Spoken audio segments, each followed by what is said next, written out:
Saturday, August the 7th, about 6:18 Central Daylight Savings Time. I got this Ravin done and I've checked it thoroughly. I put a brand new rest on it last night with Loctite. Let her dry, so got a brand new rest. Last rest had roughly, now I'm going to guesstimate, over 400 shots, but less than 500. I probably could have left it on there, but I'm testing these broadheads and I don't want no excuses. Okay. I'm gonna tilt my head back. I've got a spider web target down there at 40 yards, and I've got that high roller target, but now I haven't got it quite in position just yet.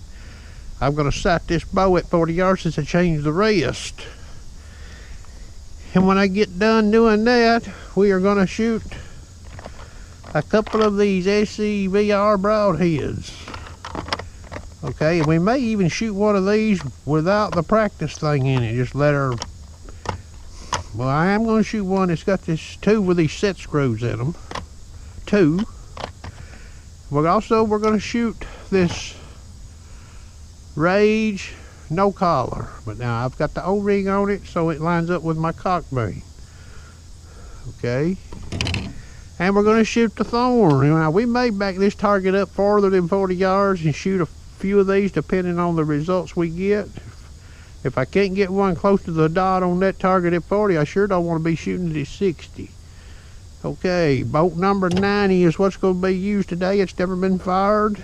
I reflexed it and indexed it. So we're going to use this bolt on all testing that you see in this video. Same bolt. And I've inspected it. It looks good. Okay. This is not an endorsement of any company's product, one over the other. I'm using them. I bought these used off of a gentleman. I believe he had fired 2 of them. He hadn't even fired these ones you see in these boxes here. Okay, these SEVR broadheads. And I've never shot at a deer with a raged no collar. I had them last year, but I got them toward the end of the season because the hypodermic started, I guess they sort of expired, you know, couldn't find them. And I shot one deer year before last, I believe, with this here 55 yards with a R20 bow. Slipped up on him in a field. It shot good. I've done one video, I think, with this head right here. It flies real good. And maybe you'll get to see that again today if I can hold this bow still. So stand by. I think I've got this bow zero. I'm going to show this shot here, and I'm going to shoot one more and show it to you. And I'm going to make a comment here. This thing is shooting this bolt, boys. It's real good, okay? The bolt flight on this dude is real good. That new rest. You see where she's at? I'm aiming at the bottom dot. Now I'm going to shoot it again and show you. Okay. But based on what I've seen, just what little I've shot, I don't believe one of those rests needs to stay on the bow more than about 400 or 500 shots if you're looking for extreme accuracy. But now I'm going to shoot this bow here in the next few days at distance. Because she's tuned up. We'll see what she'll do at long range, like 100 yards. See how tight she shoots with this new rest. Changed bolts. I had a technical difficulty problem with one, but anyway, bolt number 97. Aiming at the bottom of this dot, 40 yards. So I've got the bow zero. Okay.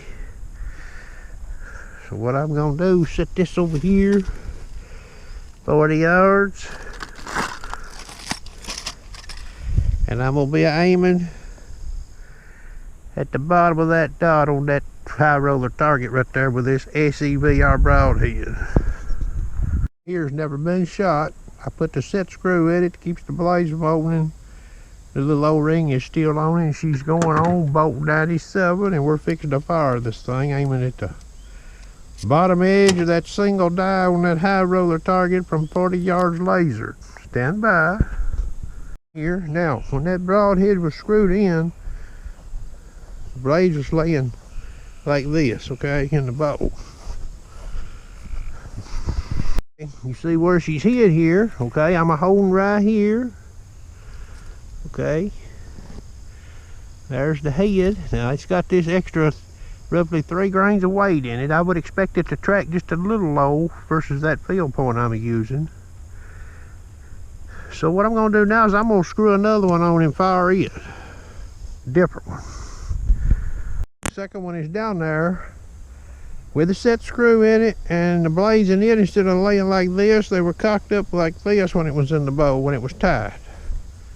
I'm not using any O-rings on these. As far as like I do with that no-collar raise, we fixed to shoot it. I didn't show the first shot with this broadhead on the video. I shot it again. I'll show you where it hit.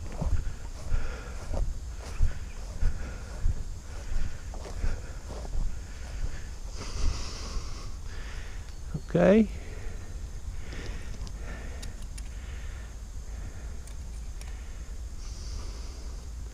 Both shots hit right there. Okay. Real close together, but they're right, and they're on line elevation wise, more or less, but right.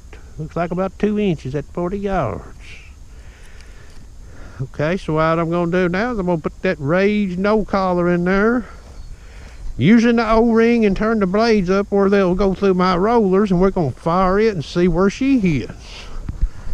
No collar. Alright, it was shot twice. I didn't show the first shot with it. I shot it again, and believe it or not, it hit right beside where it hit that time. And so she's a flying a good 2 inches low right there. Okay, turn this thing over here, wearing me a trench. Okay, the old Thorn's gonna be up next. May only shoot it once though, we'll see. Down here now, it's got that little plastic retainer that keeps that mechanism from coming forward, letting those blades out.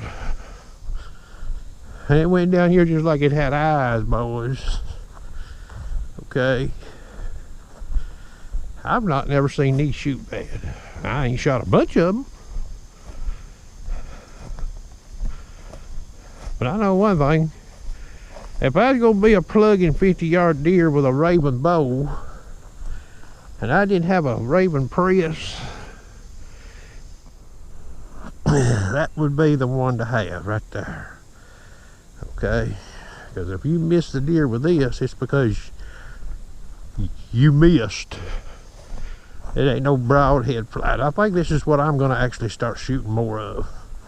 If I can't find the hypodermics, I believe the hypodermic flies better than that no-collar rage. But now I haven't tested them head to head, same day, same evening, morning. Y'all be your own judge. This is not a rigged video in the least. I'm probably going to do another video here in a few minutes. We may back this target on back and shoot. They shoot this thing right here again. Back around back there, maybe to about 80. Last episode here on this video, I moved the old high roller back to 70. If I tilt my head back, maybe you see her back there. Now that target you see closer there, that's 40. I'm gonna give this Thorn a run, and number 5 die showing on that cube down there. And I'm aiming at the bottom of the center dot. Bottom of the center dot. Stand by. Oh, she's down there. Let's see if I'm in the zip code I was aiming at. Shot didn't feel that good, really. Got so much blasted fog in my glasses where this dew point's coming up. Sun getting down low. Bottom center of that dot. That's where she's hit. So about an inch right, and about an inch low. But now that old laser don't work good on this foam. I can't tell you for sure that this target was actually 70 yards, because these lasers work funny at distance on this foam right here. But anyway, that's in the zip code there. Man, might have killed that buck there if we'd been shooting at him. I hope y'all enjoyed.